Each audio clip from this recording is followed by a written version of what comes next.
Thanks, Alex. The president's plan to put unemployed Americans back to work has taken some strange twists and turns over the last 24 hours. Sure has. Mr. Obama was intent yesterday on delivering his big address on jobs next Wednesday during an already scheduled Republican presidential debate.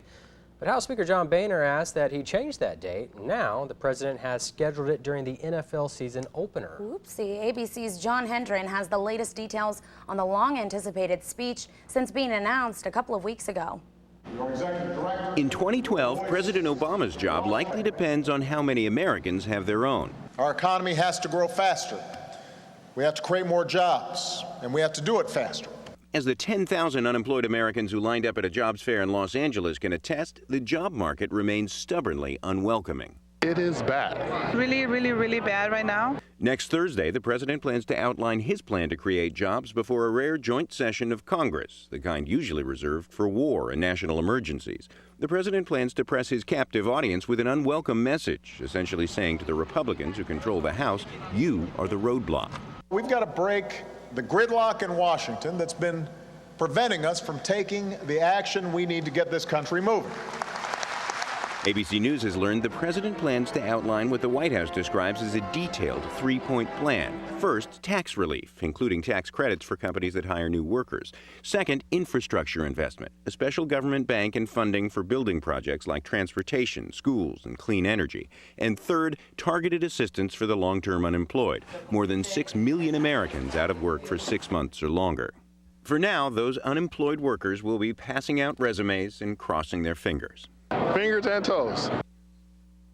Just finding a date for the speech was a debate on Capitol Hill. The president wanted Wednesday. House Speaker John Boehner did not want to overshadow a GOP presidential debate, so they settled on Thursday, which just happens to be the opening day for NFL football. John Hendren, ABC News, Washington.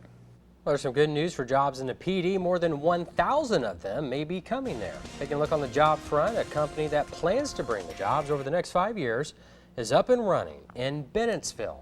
5 Star USA plans to build a campus on Maple Street, which when finished will encompass 167,000 square feet of existing structures.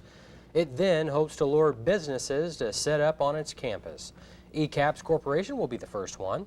It manufactures green building materials and expects to generate at least 150 jobs over the next 5 years. More importantly will be the ability to diversify businesses that are in this area to support their incubation.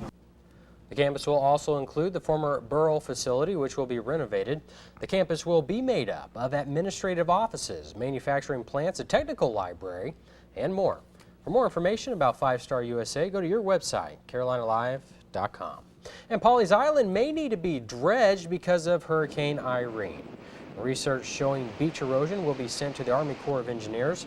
The agency will decide if and when dredging is necessary. Hurricane Irene caused no significant erosion on the north end of the Grand Strand or the south end of our coast. Remember Gaston and George? Is that right? That's right. Got it right. Well, sometimes hurricane names leave you a little confused about how they're pronounced. Hurricane Katia is one of those cases, and it had us in the newsroom wondering about the history of hurricane names. Since 1953, the names have come from the National Hurricane Center. Here's a little interesting fact. None start with a letter Q or U. They are recycled every 6 years, and the goal is to make them short and distinctive so there's less room for error. Irene was pretty simple, right? Everybody understood that one. And when I saw it, it was like a little taken aback. I thought it was kind of strange. It doesn't bother me one way or the other. And, you know, it kind of widens our horizons, right? In a given year, if there's more than 24 named storms, the names are taken from the Greek alphabet. The last time that happened was in 2005. 125 years later, it is still considered one of the most powerful earthquakes to hit the southeastern United States. The tremor in Charleston is estimated to have been about a 7.3 magnitude. Here are a few pictures of the devastation left behind on August 31st, 1886. As many as 100 people were killed. The earthquake damaged 6,000 buildings in Charleston and was felt as far away as Boston. The Horry County Sheriff's Office is teaming up with AARP and Shred Alert to help cut down on identity theft. You're encouraged to bring up to 3 bags or boxes of your old personal information to a mobile shredding truck.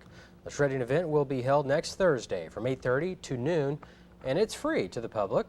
The truck will be parked at the Horry County Government and Justice Center on 2nd Avenue in Conway. Governor Nikki Haley says if you need a photo ID and don't have a ride, somebody will be there to pick you up. She announced the state set up a toll-free number to schedule an appointment for a ride to the Department of Motor Vehicles. Photo IDs are also free. Haley says she hopes the move shows the U.S. Justice Department that the state is serious about making it easy for people to get the identification needed to vote. We want people to vote. We want people to get picture ID. And when everybody said this can't be done, we are showing you yes, it can. The federal agency says it needs more information before it decides whether South Carolina can proceed with the voter ID law. The department must approve any changes in the state's election laws. Department employees will provide the rides on September 28th, and you can call 1-855-STATE-ID for more information. The state's redistricting plan is now in the hands of the U.S. Justice Department. The plan includes a new 7th congressional district that encompasses the Grand Strand and the PD. Legislative leaders submitted the plan to the Justice Department yesterday. Any change to the state's election law must be cleared by the Justice Department under the 1965 Voting Rights Act. District lines are redrawn every decade to reflect population changes. A new billboard is drawing attention to Charleston's cruise line industry. The sign is on Interstate 26 and can be seen by drivers heading into town. The billboard was put up late Monday night by a group called the Charleston Communities for Cruise Control. This message is making some waves on both sides of the issue. We have no problem with cruise ships. We have no problem with tourists. We have no problem with maritime activity. None of it. It's just everything is regulated, and the fact that this is not is a concern. Then tell people coming down 26, well, this is an anti-business and anti-tourist place. I mean, that's not Charleston. We are known globally for our hospitality, and that is not that billboard. The group who put up the new billboard says it cost about $5,000 and says the money was raised all through private and individual donations. Last Friday, the City of Hartsville's Veterans Memorial Dedication Committee sold the last available plaque on the Veterans Memorial in Bury Park. That was 5 days prior to yesterday's deadline. The 420 4-inch by 9-inch black granite plaques line the 5 inner walls of the memorial, honoring individual U.S. military veterans with ties to Darlington County.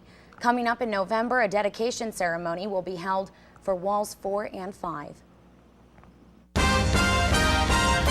Next on Good Morning Carolinas on News Channel 15.